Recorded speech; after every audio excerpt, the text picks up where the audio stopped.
Welcome to shine award with आजी। इस video में हम लोग देखने वाले हैं क्लास 12 सोशोलॉजी का बहुत ही इंपॉर्टेंट टॉपिक। तो इस वीडियो में हम लोग क्लास 12 सोशोलॉजी का चैप्टर 3 से लेकर चैप्टर 5 तक के जितने भी मोस्ट इंपॉर्टेंट एमसीक्यू क्वेश्चन हैं उन्हें कवर करने वाले हैं। तो इससे पहले हमने फर्स्ट और सेकंड चैप्टर के एमसीक्यू क्वेश्चन कवर कर लिए हैं और क्वेश्चन सभी देख लिए हैं। अगर जो आपने वो वीडियोज़ नहीं देखी तो आपको उनकी लिंक डिस्क्रिप्शन बॉक्स में मिल जाएगी, वहाँ से जाके देख सकते हैं। तो चलिए स्टार्ट करते हैं। तो जो हमारा थर्ड चैप्टर है उसका नाम है सामाजिक संस्थाएं और फोर्थ चैप्टर है सामाजिक विषमता एवं बहिष्कार के स्वरूप और जो फिफ्थ चैप्टर है वो है सांस्कृतिक विविधता की चुनौती। तो हम लोग थर्ड चैप्टर से स्टार्ट करेंगे। तो इसका जो फर्स्ट क्वेश्चन है इंपॉर्टेंट वो आ जाता है, कास्ट शब्द की उत्पत्ति किस मूल के शब्द से हुई है, मतलब कि कहाँ से उत्पत्ति हुआ है कास्ट शब्द की। तो इसके ऑप्शन है पुर्तगाली, अमेरिकन, फ्रांसीसी या फिर इटली। तो जो कास्ट शब्द है वो पुर्तगाली, मतलब कि पुर्तगाली से उसकी उत्पत्ति हो रही है। उसके बाद सेकंड क्वेश्चन है हमारा, प्रबल जाति की अवधारणा किसने दी। तो इसके ऑप्शन है M.N. श्रीनिवास, राधा कमल मुखर्जी, S.C. डुबे या फिर योगेंद्र सिंह। तो जो प्रबल जाति की अवधारणा है वो M.N. श्रीनिवास जी ने दी है। उसके बाद थर्ड क्वेश्चन है हमारा, जात की उत्पत्ति किस काल में हुई थी, वैदिक काल में, उत्तर वैदिक काल में, मौर्य काल में या फिर गुप्त काल में। तो जो जाति की उत्पत्ति वो उत्तर वैदिक काल में हुई थी, मतलब कि ऑप्शन सेकेंड इसका सही हो जाएगा। उसके बाद आ जाता है हमारा क्वेश्चन, जाति का निर्धारण होता है जन्म से, कर्मों के द्वारा या फिर व्यवसाय के द्वारा या फिर जीवन शैली के द्वारा। तो जो जाति है वो हमारी जन्म से ही आधारित होती है, मतलब कि आप जन्म लेते हैं और आपको पता रहता है कि आप इसी जाति के हैं। उसके बाद आ जाता है हमारा क्वेश्चन, जाति की सामान्य विशेषताएं निम्नलिखित में से कौन सी है। जाति जन्म से निर्धारित होती है, जाति समूह सजातीय होते हैं, जातियां व्यवसाय से जुड़ी होती हैं और उपरोक्त सभी। तो ये सब, इसका जो आंसर है वो उपरोक्त सभी हो जाएगा, क्योंकि जो जाति होती है वो जन्म से ही निर्धारित होती है और जाति समूह सजातीय भी होती है और जाति व्यवसाय से भी जुड़ी रहती है। आप जिस जाति के हैं तो उसी जाति का आपका व्यवसाय भी होता है। उसके बाद आ जाता है हमारा, किस अधिनियम के अंतर्गत अनुसूचित जाति तथा अनुसूचित जनजाति शब्द का प्रयोग किया गया। भारत सरकार अधिनियम 1858, भारत सरकार अधिनियम 1861, भारत सरकार अधिनियम 1919 में या फिर भारत सरकार अधिनियम 1935 में। तो इसका आंसर हो जाएगा भारत सरकार अधिनियम 1935, मतलब कि ऑप्शन नंबर 4 इसका सही हो जाएगा। उसके बाद आगे बढ़ते हैं। उसके बाद जो क्वेश्चन है वो है, अस्पृश्यता के विरोध में किसने आंदोलन किया। तो इसका ऑप्शन है जवाहरलाल नेहरू, बाल गंगाधर तिलक, भीमराव अम्बेडकर या फिर सरदार वल्लभ भाई पटेल। तो जो अस्पृश्यता थी वो नीच जाति के प्रति, मतलब कि जो अत्याचार होते थे उसके विरुद्ध उठाया गया था। तो ये जो आंदोलन था ये भीमराव अम्बेडकर के द्वारा किया गया था। उसके बाद नेक्स्ट क्वेश्चन हमारा, जनजाति है, मतलब कि जनजाति क्या है, आंशिक समाज, आंशिक संस्कृति, संपूर्ण एवं आंशिक समाज या फिर संपूर्ण समाज। तो मतलब कि जो जनजातियां हैं वो हैं आंशिक संस्कृति, मतलब कि जो जिनकी एक अपनी संस्कृति होती है एक छोटी सी, तो वो अपना एक जनजाति के रूप में विख्यात हो जाते हैं। उसके बाद क्वेश्चन है हमारा, जनजातियों के स्थायी लक्षण निम्न में से कौन से हैं, क्षेत्र, भाषा, आवास या फिर ये सभी। तो जो जनजाति होती हैं वो ये सभी होती है, इसका मतलब ऑप्शन नंबर इसका 4 सही हो जाएगा। उसके बाद है क्वेश्चन हमारा, जनजाति जनसंख्या का लगभग कितना प्रतिशत भाग मध्य भारत में रहता है, 40%, 60%, 75% या फिर 85%। तो जो जनजातियां हैं उनका मतलब कि 85% भाग मध्य भारत में रहता है। उसके बाद नेक्स्ट क्वेश्चन है हमारा, भारत की दृष्टि से जनजातियों को कितनी श्रेणियों में बांटा गया है, 2, 4, 5 या फिर 7। तो जो जनजातियां हैं इन्हें 4 श्रेणियों में बांटा गया है, इसका मतलब ऑप्शन इसका सेकंड सही हो जाएगा। उसके बाद क्वेश्चन है हमारा, सरदार सरोवर बांध किस नदी पर निर्मित है। तो इसके ऑप्शन है गंगा, यमुना, सतलज या फिर नर्मदा। तो जो सरदार सरोवर बांध है वो नर्मदा नदी पर निर्मित है। उसके बाद क्वेश्चन है हमारा, निम्नलिखित में से जनजाति समुदाय की एक विशेषता कौन सी है, समान भाषा, धार्मिक संस्कार, अस्थायी संबंध या फिर अदालत द्वारा तलाक।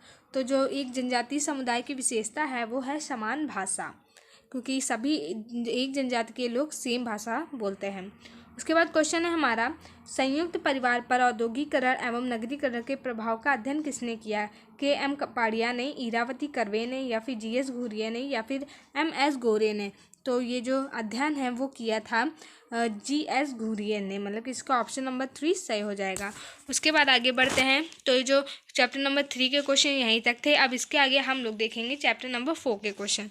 तो जो इसका हमारा फर्स्ट क्वेश्चन है वो है, सामाजिक संसाधनों तक असमान पहुँच की पद्धति साधारणतया क्या कहलाती है? बल्कि सामाजिक संसाधनों में जो असमान पहुँच होती है तो वो क्या कहलाता है? तो इसके ऑप्शन है सामाजिक क्षरणता, सामाजिक विषमता, सामाजिक भेदभाव या फिर आर्थिक समानता। तो इसका आंसर हो जाएगा सामाजिक विषमता। उसके बाद क्वेश्चन है हमारा, वह व्यवस्था जो एक समाज के लोगों का वर्गीकरण करते हुए एक अधिक्रमित संरचना में उन्हें श्रेणीबद्ध करती है तो इसे समाजशास्त्री क्या कहते हैं? तो इसके ऑप्शन हैं सामाजिक स्त्रीकरण या फिर सामाजिक अखंडता या फिर सामाजिक विषमता या फिर सामाजिक भेदभाव। तो इसका आंसर हो जाएगा सामाजिक स्त्रीकरण, मतलब कि ऑप्शन नंबर फर्स्ट इसका जो है वो सही हो जाएगा। उसके बाद आ जाता है हमारा क्वेश्चन नंबर नेक्स्ट। तो इसमें बताया जा रहा है ऐतिहासिक रूप से जाति व्यवस्था व्यक्तियों को किन के आधार पर वर्गीकृत करती है? तो इसके ऑप्शन है व्यवसाय एवं स्त्रीकरण के आधार पर, आर्थिक एवं सामाजिकरण के आधार पर, या फिर व्यवसाय एवं परिस्थिति के आधार पर, या फिर इनमें से मतलब कि किसी पर विभाजित करती है। उसके बाद आ जाता है हमारा, भारतीय संविधान के किस अनुच्छेद में राष्ट्रीय अनुसूचित जातियों के लिए उपबंध है? अनुच्छेद 2024, 324 या फिर अनुच्छेद 338 या फिर अनुच्छेद 335। तो इसका आंसर हो जाएगा अनुच्छेद 335। उसके बाद है हमारा क्वेश्चन, भारत के अन्य पिछड़े वर्गों की प्रमुख समस्या क्या है? अशिक्षा, निर्धनता, बेरोजगारी या ये सभी? तो जो भारत के अन्य पिछड़े वर्ग हैं उनकी जो समस्या हैं वो ये सभी ही हैं। इसका मतलब इसका ऑप्शन नंबर 4 सही हो जाएगा। उसके बाद क्वेश्चन आ जाता है, ब्रह्म समाज की स्थापना कब हुई थी? 1828 में या फिर 1829 में या फिर 1839 में या फिर 1838 में? तो जो ब्रह्म समाज की स्थापना है वो हुई थी 1828 में। इसका मतलब ऑप्शन नंबर फर्स्ट इसका सही हो जाएगा।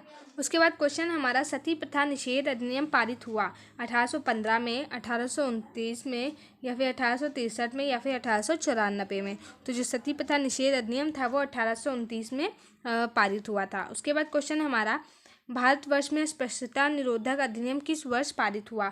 1950 में, 1955 में या फिर 1956 में या फिर 1961 में? तो ये जो अधिनियम है ये 1955 में पारित हुआ था। तो ये इसके जो फोर्थ चैप्टर है उसके क्वेश्चन यहीं तक थे। अब इसके बाद हम लोग 5th चैप्टर के क्वेश्चन कवर करेंगे। तो इसके बाद जो नेक्स्ट क्वेश्चन है वो हमारा है, किसने कहा कि राज्य एक ऐसा निकाय होता है जो एक विषय क्षेत्र में विधि सम्मत एकाधिकार का सफलतापूर्वक दावा करता है? तो इसके ऑप्शन है Durkheim, Comte, marks, max weber. तो इसका आंसर हो जाएगा मैक्स वेबर।